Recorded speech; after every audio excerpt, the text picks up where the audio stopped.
अजीर्ण हो गया, पेट खराब हो गया आदि गुरु का। 1250 साल हो गए आदि गुरु शंकराचार्य को हुए। 7वीं शताब्दी में, 8वीं शताब्दी में उनका जन्म हुआ। और महाराज आज वाला जमाना तो है नहीं कि अटैच बाथरूम है। उस समय तो बाहर जाना पड़ता था, जंगल। बाहर होके आए, अभी वापस पहुंचे नहीं, पेट में फिर गुरु बोल शुरू, फिर जाए, फिर आए, लेफ्ट राइट चलो। सब उपचार कर लिए, सब साधन कर लिए, बड़े बड़े वैद्य बुला लिए, लेकिन कोई फर्क नहीं पड़ता। वन वे ट्रैफिक हो गया, रुकता ही नहीं। डॉक्टरों ने परीक्षण किया, कहते महाराज मैदा इतना कमजोर हो चुका है कि अब कोई उपचार नहीं। और ये परिस्थिति हो गई है कि अब कुछ खाने को नहीं देना, अगर अन्न का एक दाना भी अंदर गया तो उसी समय प्राण निकल जाएंगे। अंतिम घड़ी आ गई, ऐसे आसन बिछा के लिटा दिया गया। लोग आ रहे हैं, दर्शन करते जा रहे हैं, प्रणाम करते हैं, निकल रहे हैं। या देवी सर्वभूतेषु क्षुधा रूपेण संस्थिता नमस्तस्यै नमस्तस्यै नमस्तस्यै नमः। भूख से बेवल, अंदर कुछ है नहीं, क्यों जाता है? कहते कुछ खाने को, लेकिन कौन दे? डॉक्टरों ने कहा है कि बिल्कुल कुछ खाने को नहीं देना। लोग कहते नहीं दे सकते, चले जा रहे हैं। उसी भीड़ के अंदर एक छोटी सी कन्या, जैसे कल यहाँ कन्या पूजन में आपने देखा, बड़ी सुंदर, यहाँ मंच पर जिसको मैं लाया, ऐसी ही कन्या ठुमक ठुमक के चलते हुए आ गई सामने। हाथ में एक पात्र पकड़ा है, प्रणाम किया कन्या ने। आज गुरु शंकराचार्य कहते कन्या, ये पात्र में क्या है? ढक्कन उठा दिया, दही का भरा हुआ पात्र। उस कन्या को इशारे से कहते हैं, बोल भी नहीं पा रहे, ऐसी परिस्थिति हो गई, ये मुझे दे देना, थोड़ा सा दे दे। वो कन्या कहती है मेरी थोड़ा देने की आदत नहीं, मैं थोड़ा नहीं देती, सारा ही ले लो। वो कहते हैं दे दे, कन्या कहती है ले लो। आज गुरु कहते हैं दे दे, कन्या कहती मैंने कब मना किया, ले लो। कहने लगे मैं आ नहीं सकता। कहती महाराज क्यों नहीं आ सकते? नियम है। क्या नियम है? प्यासा कुएं के पास जाता है या कुआं प्यासे के पास? बोलो क्या नियम है? प्यासा कुएं के पास जाता है, पक्का सबको स्वीकार है? हाथ ऊपर करके कहो, प्यासा कुएं के पास जाता है, यही नियम। किसी को इनकार है तो बता दो। ठीक कह रहे हैं भाई, सबने देखा, प्यासा कुएं के पास जाता है। हम आपके पास आए, हम प्यासे, आप कुएं। नहीं,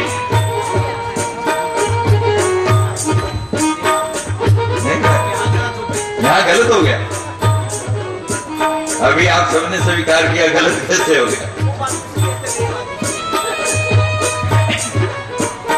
तेरी करूं मैं पूजा, कोई नहीं है दूजा।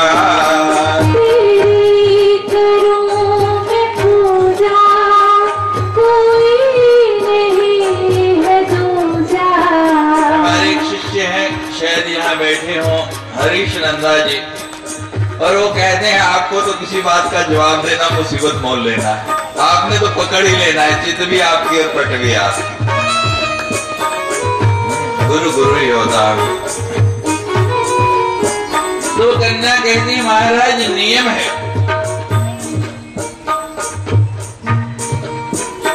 आपको चाहिए चल के आ जाओ, मैंने तो मना नहीं किया, कितने मैं आ नहीं सकता। कन्या कहती क्यों नहीं आ सकते, क्या कारण है? आज गुरु शंकराचार्य कहते हैं मेरे शरीर में शक्ति नहीं, तो उस कन्या की जगह अष्टभुजी मां भगवती प्रकट हो गई। शक्ति नाम की कोई चीज नहीं है। आप तो कहते हैं शक्ति नाम की कोई चीज नहीं, फिर ये शक्ति कहां से आ गई? बोध हो गया, ज्ञान हो गया। कहते जितने शास्त्र लिखे, जितने मैंने भाष्य लिखे, सब बेकार। आज मुझे बोध हुआ। और फिर उन्हीं आज गुरु शंकराचार्य ने एक क्षमापन स्तोत्र रचा, जो आप रोज बाद में सुनते हैं, न मंत्र न यंत्र। इतने विद्वान फिर कहने लगे कि ना मुझे मंत्र आता है ना यंत्र आता है। माँ, अगर मैंने तेरी पूजा नहीं की तो कुछ भी नहीं किया। लेकिन माँ, तू पुत्र हो जाए। बेटे तो पूत तो कपूत होते हैं, लेकिन माँ को माता कभी नहीं होती। और अंत में बड़ा सुंदर कहा, मत्स्मय पात की नास्ति पाप अग्नि तत्समा नहीं, एवं ज्ञात्वा महादेवी यथा योग्यम तथा कुरु। कि माँ, मेरी जैसा पापी कोई नहीं जिसने आपके अस्तित्व को नकारा, आपकी शक्ति होते हुए स्वीकार नहीं किया। मैंने कई बार आपको बताया कि कोई ये नहीं कहता मेरे शरीर में राम नहीं रहे, कोई ये भी नहीं कहता कृष्ण नहीं रहे, कोई ये भी नहीं कहता शंकर नहीं रहे। थोड़ी सी कमजोरी आ जाए तो मेरे अंदर कौन है? शक्ति नहीं रही। और फिर भी शक्ति की आराधना नहीं करें, मौका है। खाली गाओ नहीं, मेरे साथ इस पर चलो।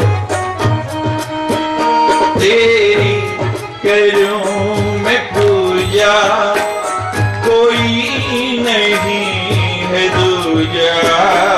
तेरी करूं मैं पूजा, कोई नहीं है दूजा। तेरी करूं मैं पूजा, कोई नहीं है दूजा।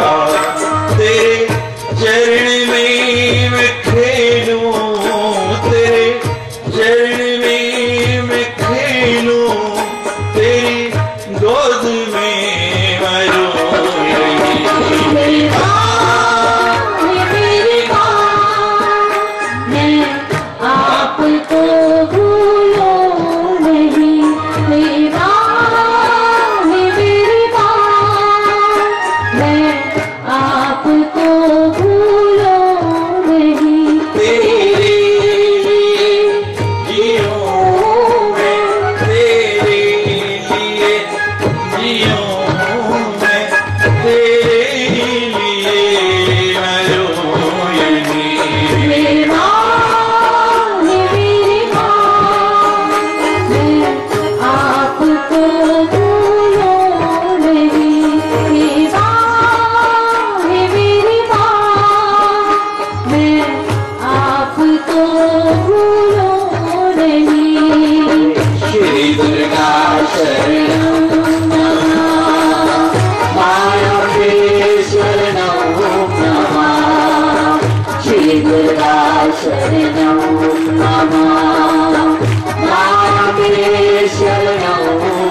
निकले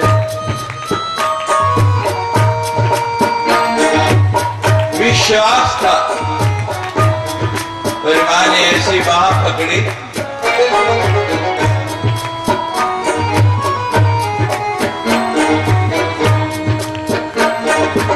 बताने वाली तो नहीं है, लेकिन एक घटना हम आपको बता देते हैं, आंखों देखी।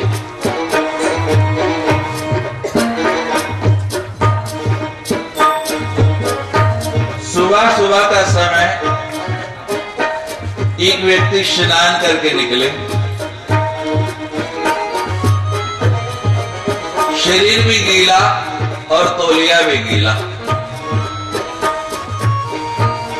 क्या होता है, गीले कपड़े को फैलाने जाते हैं, जिस तार पर फैलाने लगे उसमें करंट प्रवाहित हुआ, कहीं से शॉर्ट हो गया, ऐसे तौलिया डाला वहीं चिपक गया।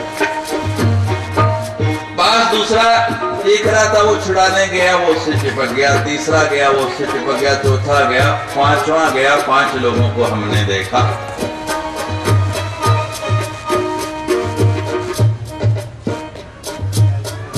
पांचों के पांचों वहीं समाप्त हो गए। दुख हुआ, कष्ट हुआ, बड़ी पीड़ा हुई मन को। दिन भर मन बड़ा विचलित रहा, कुछ कर नहीं सकते थे उस समय।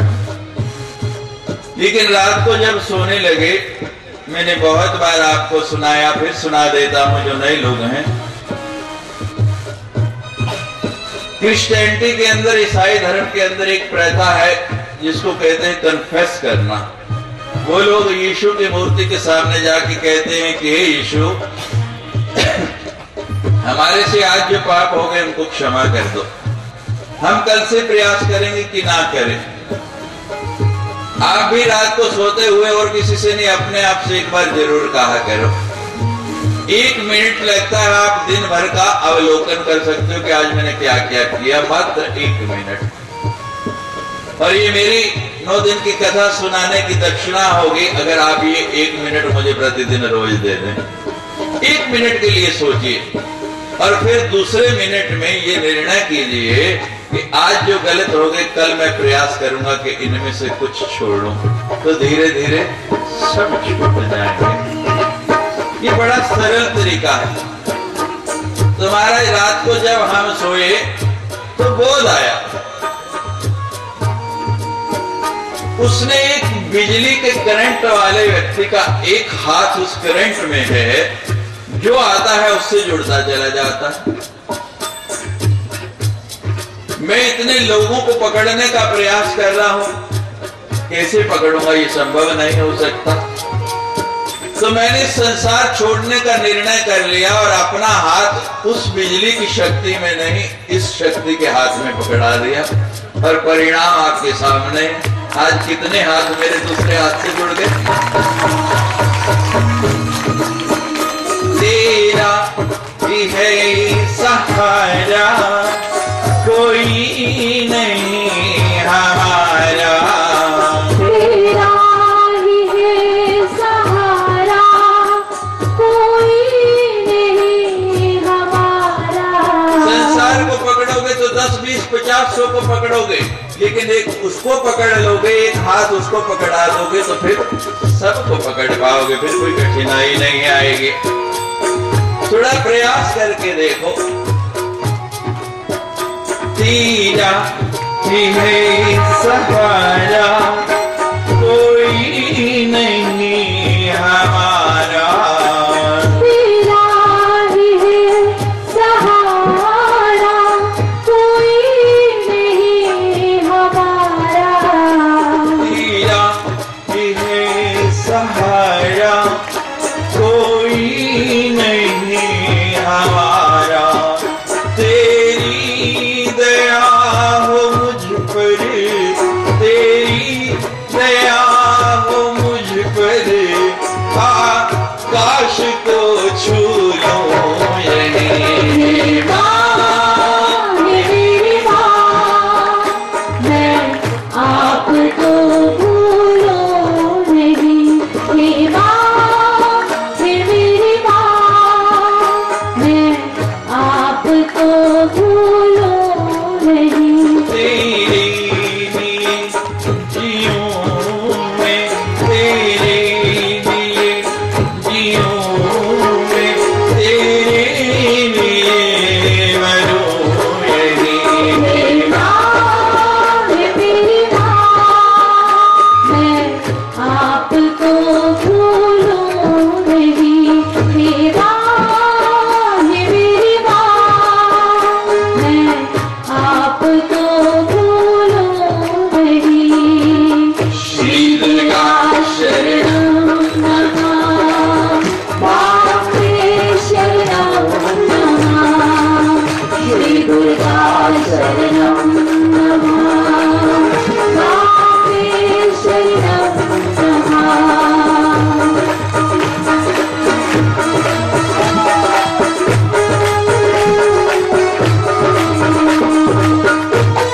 लेकिन वो प्रेम नहीं। लागी लागी क्या कहे और लागी बुरी बुलाए।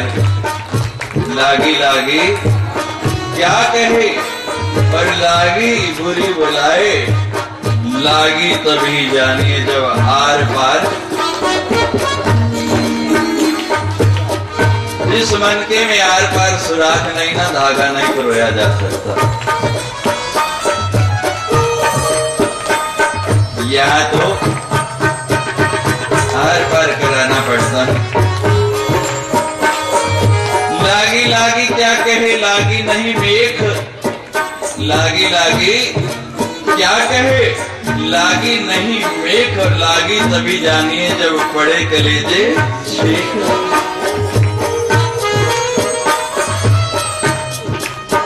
ये मार्ग ऐसा है। बहुत याद किया जगत का प्रसंग आपके सामने है, लेकिन अंतिम समय भूल गया, किसको याद करने लगा। परिणाम क्या हुआ? डोल नहीं जाना, विचलित नहीं हो जाना। जन्म जन्म मुनि ध्यान कराही, अंत राम आवे मुख माई, लेकिन आता नहीं।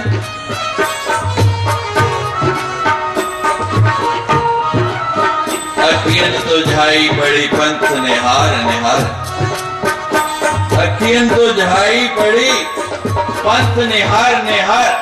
छाइयां पड़ गई, इंतजार कर करके छोड़ देते हैं कि नहीं अब नहीं आने वाली, लेकिन छोड़ना नहीं। और आपको 2 मिनट ताली बजा के थक जाते। आपको बंबई की बात सुनाई थी, रुकते ही नहीं थे लोग, छाले पड़ गए। और खाली हाथों में नहीं, अखियन तो झाई पड़ी पंच निहार निहार, और दीवा पर छाला पड़ा। नाम पुकार पुकार माँ माँ करते हुए, लेकिन लोग रुकते ही नहीं। इधर भजन शुरू नहीं हुआ। नैनन तो झरना भैया,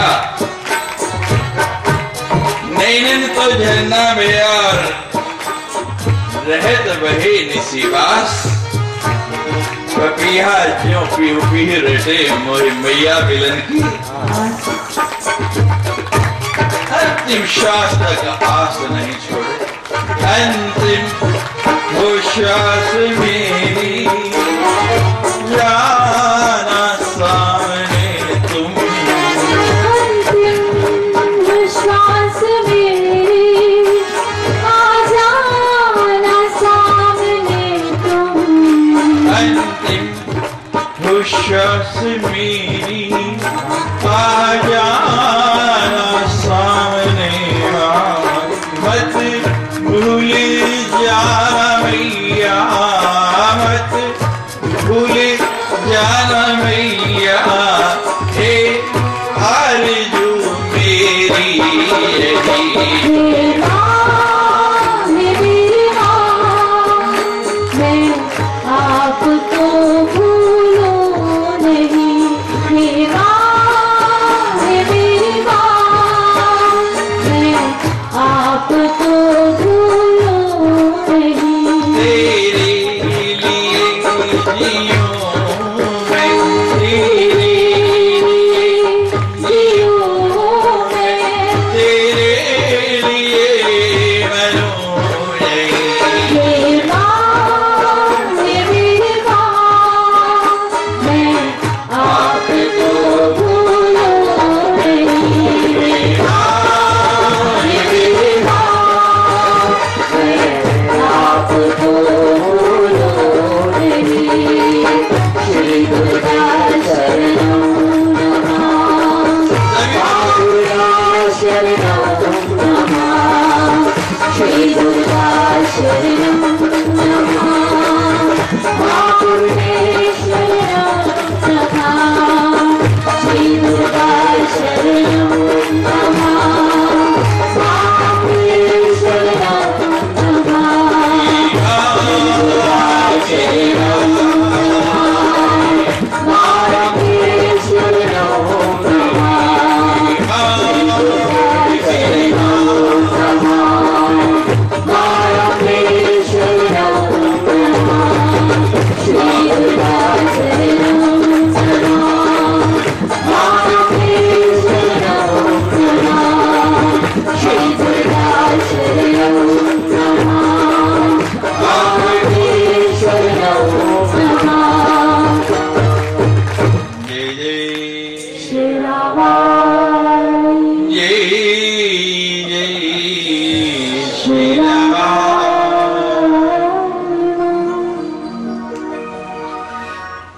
पूर्ण भक्ति भाव से और श्रद्धा से जो माँ का आराधन करते हैं,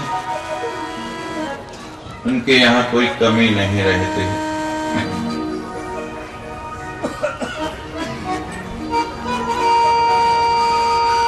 जब हिमाचल को माँ भगवती ने उपदेश दिया तो हिमाचल ने पूछा, माँ आपको क्या अच्छा लगता है, आपको क्या खिलाया जाए? भगवती कहती है कोई भी वस्तु जब भक्त मुझे प्रेम से भेंट करता है तो मुझे वो अच्छी लगती है। पत्रम पुष्पम फलम तोयम यो में भक्ति प्रयच्छति। श्रीमद् भागवत के अंदर आया है पत्रम पुष्पम फलम तोयम, कि भगवान कहते हैं मुझे पत्र पुष्प फल जो भी आप दे दें, खाली जल का ही लोटा चढ़ा तो भगवान तो उससे भी प्रसन्न हो जाते हैं।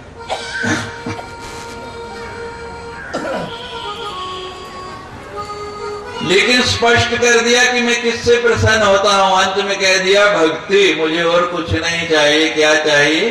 भक्ति। में प्रसन्न किससे होता हूं? भक्ति से। भक्ति से आप कुछ भी दे दो भगवान स्वीकार कर लेते हैं, और बिना भक्ति के परिणाम आपके सामने है। दुर्योधन का अन्न खाया या विदुर का? बोलो। गुरु नानक देव जी ने भाई लालो की रोटी खाई है, सेठ की? बोलो।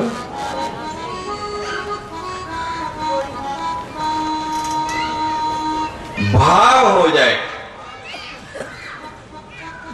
भगवान कहते हैं अपनी भक्ति डाल दो, जब आप कुछ भी मुझे दे मैं स्वीकार कर लेता हूं। अच्छा एक बात बताइए, आप में से कोई ऐसा है जो मंदिर नहीं गया हो? जरा हाथ ऊपर करे। जीवन में कभी मंदिर नहीं गया हो? ये कोई नहीं, सारे गए। वाह भाई, बड़े शैल, बड़े चंगे हो तुसी तो। अच्छा हुण ये दसो, जो मंदिर गए हैं वो आज खड़े। वाह भाई, माता जी तुसी नहीं गए कभी?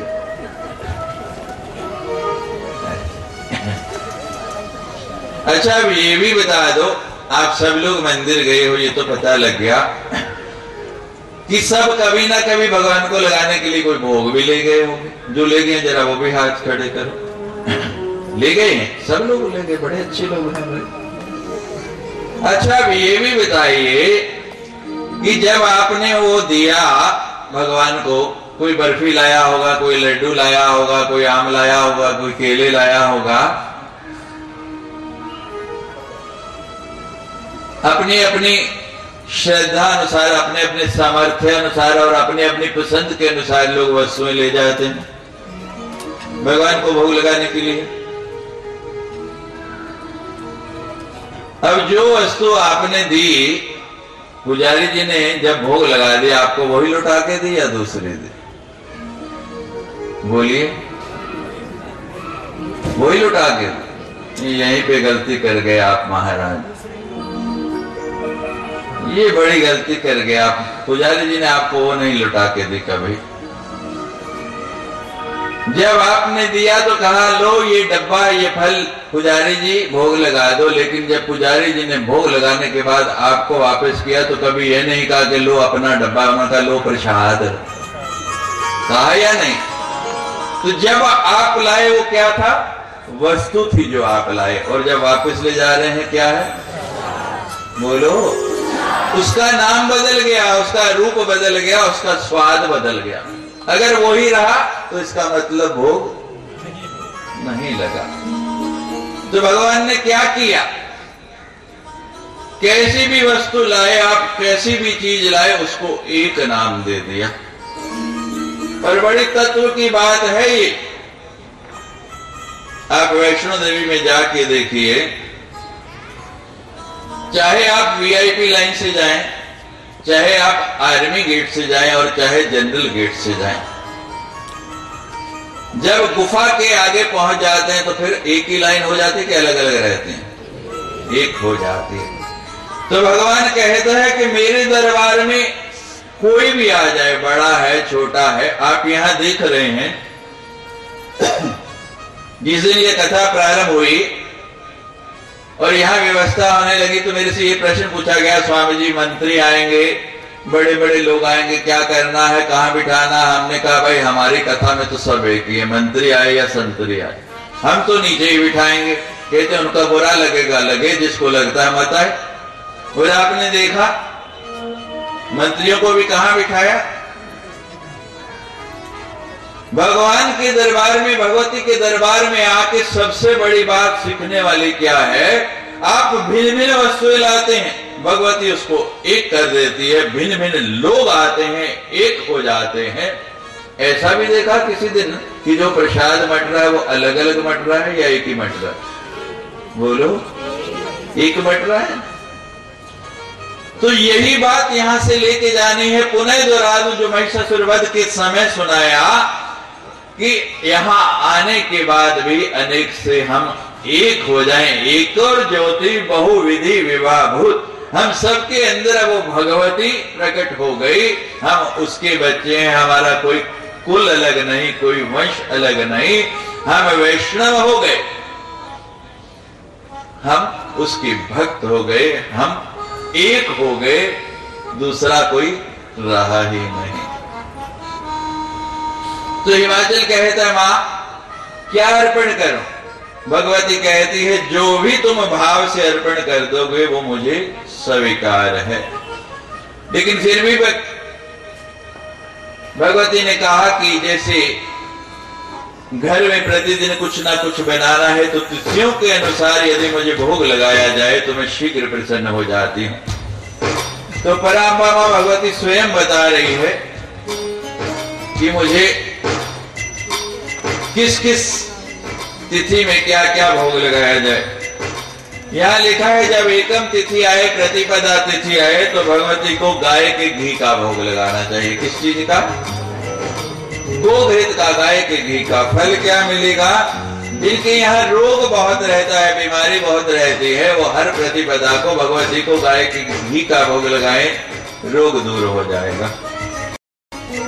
जब दूज आए, द्वितीया तिथि आए, बड़ी सरल भोग हैं, हर घर में उपलब्ध है। भगवती ने ऐसी कोई वस्तु नहीं रखी कि जो ना मिले। चीनी का भोग लगा दे।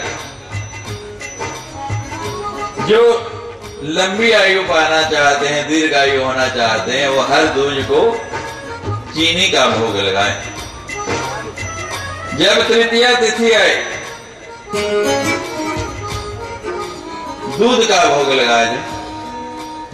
दुखों से मुक्ति चाहते हैं, दुख बहुत रहते हैं, तो हर तृतीया को दूध का भोग लगाएं, आपके दुख दूर हो जाएंगे।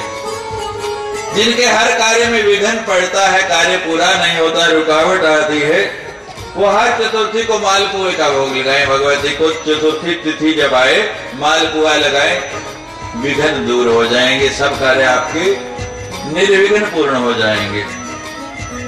बच्चे मंद बुद्धि रहते हैं, बुद्धि का विकास नहीं होता, जिनका औतथ्य की तरह। जब हर पंचमी तिथि आए, हर पंचमी को केले का भोग लगाएं भगवती को। हमारे साथी महात्मा है, हमारे बहुत ही प्रिय स्वामी आनंद चेतन जी, आजकल दार्जिलिंग में आश्रम बनाया है उन्होंने, और हमारी कई कथाओं में लगातार इसी तरह मंच पर आकर वो सुनते रहे। इस बार भी हमने उनको बताया, लेकिन व्यस्तता के कारण नहीं आ पाए। लेकिन नवरात्रि के बीच में ही जब पंचमी आई तो कहने लगे स्वामी जी मेरे आसपास कई मंद बुद्धि बालक हैं, तो मेरे मन में आया आपने जो भोग बताया था मुझे बताओ। तो मैंने उनको बताया केले का भोग। और कई बार तो ना मां बड़ी निकट होकर सुनती है। कल उनका फोन आया कि स्वामी जी मैं पंचमी को बड़े प्रेम से केले का भोग लगाया और जाके उन बच्चों को खिलाया। 2 बच्चे तो ऐसा लगता है जैसे पहली बार ही भोग लगाते ही उनको 50% अंतर आने लगा। और अब मेरा प्रयास ये रहेगा कि हर पंचमी को दोनों पक्षों में आती है, महीने में 2 बार मैं मां को केले का भोग लगाऊं। देखो किचन में रोज कुछ ना कुछ बनाना है और कई बार तो सोच पड़ जाती है आज क्या बनाऊं। तो हमारे जो निरंतर लगातार कथा सुनने वाले शिष्य हैं उन्होंने क्या किया कि ये लिस्ट किचन के अंदर अन्नपूर्णा के अंदर लगा ली है। दुविधा भी नहीं, मां भी प्रसन्न और हम भी प्रसन्न। कोई मुश्किल काम नहीं और सब सरल चीजें। अब छठी तिथि का जो भोग है वो महिलाओं के लिए। अभी अभी आपको मां का रूप बनाया। कोई महिला ऐसी नहीं जो सुंदर ना बनना चाहे, हो या ना हो, शीशे के सामने तो 50 बार जाके सुंदर बनती है। तो आपकी बहुत सुंदर रूप पाने की इच्छा है तो हर षष्ठी को मां भगवती को किसका भोग लगाना है? शहद का। शहद का भोग लगाए, माँ अपने जैसा आपको सुंदर रूप दे देगी। शोक मुक्त होना चाहते हैं, अशोक वाटिका में जैसे हनुमान जी ने जाके सीता को शोक मुक्त किया, तो जब सप्तमी तिथि आए माँ को गुड़ का भोग लगा दो। इतनी सस्ती चीजें और इतनी सरल चीजें मिलेंगी कहीं। आपको भी सीता की तरह शोक नहीं रहेगा। और माँ को सबसे प्रिय है नारियल। जब अष्टमी तिथि आए नारियल का भोग लगाएं, आपका संताप मिट जाएगा, दूर हो जाएगा। अपना ये लोक और परलोक दोनों सुखी चाहते हैं, तो नवमी को धान का लावा होता है, फुल्लियां कहते हैं जिसको, अब दिवाली आने वाली उसमें जो चढ़ाते हैं, उनका भोग लगा दें। लोक और परलोक दोनों आपके सुखी हो जाएंगे। यमलोक का भय बहुत सताता, आप देखते होंगे कई बूढ़े बड़े चिल्लाते हैं कि मुझे लेने आ रहे, शोर मचाते हैं। हर दशमी को काले तिलों का भोग लगाएं, यमलोक का भय भी आपको नहीं सताएगा। माँ को परम संतुष्ट करना चाहते हैं तो हर एकादशी को दही का भोग लगाएं, माँ परम संतुष्ट हो जाएगी। जब द्वादशी तिथि आए तो चिवड़े का भोग लगाएं, चावल का बना होता है, चिवड़े का भोग लगाएंगे तो माँ आपको अपना प्रेम, माँ का जो प्रेम पाना चाहता है वो हर द्वादशी को चिवड़े का भोग लगा दे। जब त्रयोदशी तिथि आए, जिनके यहाँ संतान नहीं है, संतान सुख प्राप्त नहीं, हर त्रयोदशी को काले चनों का भोग लगाए, भगवती को संतान सुख मिल जाएगा। और हमारे कई शिष्य हैं जिन्होंने कथा सुन के, किसी को 2 साल लगे, किसी के यहाँ साल बाद कृपा हो गई। अभी एक पीछे फोन आया कि माँ को निरंतर भोग लगा रहे हैं लेकिन कोई फल नहीं मिला। हमने कहा लगे रहो, छोड़ना नहीं। 5 साल के बाद, और हमारे सदगुरुदेव महाराज जी की एक बैंकॉक में शिष्य है, थाईलैंड में, उनको कितने साल बाद हुआ था सीमा? 8 साल बाद। उनके यहाँ 8 साल बाद पुत्र प्राप्त हुआ। तो हर त्रयोदशी को चने का भोग लगाएं। जो शिव और शक्ति दोनों को प्रसन्न करना चाहते हैं वो हर चतुर्दशी को सत्तू, आजकल तो लोगों को पता ही नहीं सत्तू क्या होता है, जौ को भून के सत्तू बनता है। पहले जमाने में जब गर्मियां आती थी सत्तू घोल के पीते थे, कैसी भी लू लग जाए दूर हो जाती थी। अब तो लोग अपनी पारंपरिक चीजों को भूल गए हैं, तो सत्तू का जो भोग लगाता है उसको,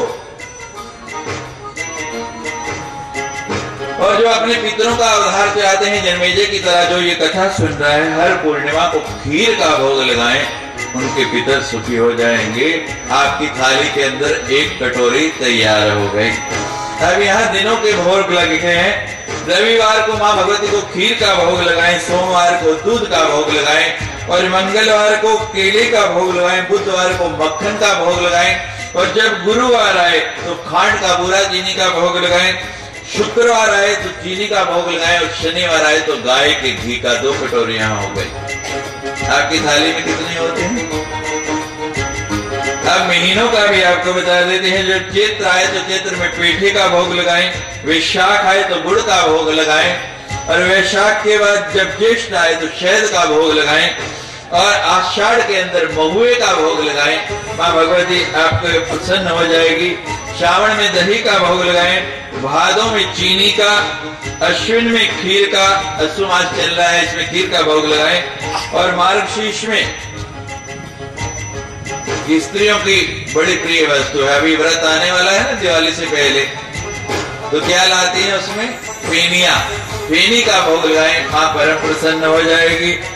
तो मास जब आए पोष का मास तो गाय के घी का भीग लाएं, और फागुन आए तो नारियल का भोग लगाएं, माँ परम प्रसन्न हो जाएगी। ये महीनों के भोग आ गए, 3 कटोरियां हो गई। उसके बाद लिखा है कोई भी फल माँ भगवती को भोग लगाया जा सकता है, और फिर कोई भी ड्राई फ्रूट, सूखा मेवा, जैसे यहाँ माँ के अवतार वाले दिन आप लाए हैं, किसी भी सूखे मेवे का भोग लगाएंगे तो भी माँ प्रसन्न हो जाती है। तो ये 5 तरह के हो गए। जिनको चाहिए हमारी पुस्तकों में लिस्ट लगी हुई है, वो आप घर जाके अन्नपूर्णा में लगा लें, आपके घर में सुख और शांति बरसती रहेगी। तो बड़ी सुंदर ये माँ भगवती की गाथा आप सुन रहे हैं। सप्तशती के अंदर ही बड़ा सुंदर वर्णन आया है राजा सूरत और समाधि का। नाम है सूरत। सूरत किस रथ पर सवार है? जो रथ सुंदर है। बड़े प्रतीकात्मक, बड़े सुंदर नाम दिए जाते हैं हमारे यहाँ। एक बार दूसरे राजा ने आक्रमण कर लिया, राज्य हर लिया। जब राज्य नहीं रहा तो जितने संबंधी थे सबने साथ छोड़ दिया। जब कोई साथी नहीं रहा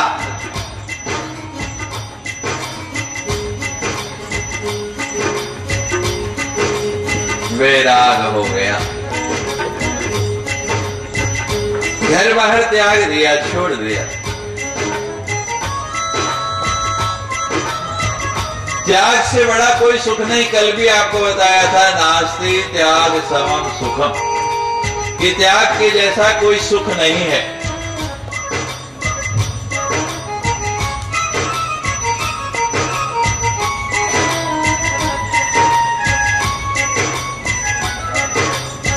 दो मित्र थे, एक रागी था और एक त्यागी। रागी कहता था संग्रह में आनंद है और त्यागी कहता था त्याग में आनंद है। एक दिन महाराज दोनों पहुंचे, नदी के पार जाना है, नदी के किनारे। तो नाविक को पूछा, नाविक कहने लगा भाई 5-5 रुपए लूंगा, दोनों को पार कर दूंगा। अब जो रागी संग्रह करता है उसके पास तो पैसा है, और जो त्यागी है उसके ठन गोपाल मेरी तरह। क्या करें? रागी कहने लगा अब तो त्याग की महिमा कहना छोड़ दो, अब तो संग्रह की महिमा समझ लो। देखो मेरे पास पैसे हैं, मैं पार जा सकता हूं, तुम यहीं खड़े रह जाओगे। कहता नहीं मानता, त्याग की महिमा ज्यादा। वो कहे तू कभी नहीं मानेगा, सामने प्रमाण है फिर भी स्वीकार नहीं करेगा। अब मित्र है इसलिए तुझे छोड़ के भी नहीं जा सकता। 5 रुपए अपने दिए, 5 रुपए उसके दिए, दोनों नाव में बैठे पार हो गए। जब पार पहुंचे वो कहता है देख मेरे पास पैसे थे, मैं भी पार आ गया, तुझे भी ले आया, अब तो मान जा, अब तो स्वीकार कर ले, अब तो कह दे संग्रह की महिमा। कहते नहीं त्याग की महिमा। कहते कैसे त्याग की महिमा है, अब भी सामने देखता नहीं मान रहा। कहते अभी बताता हूं।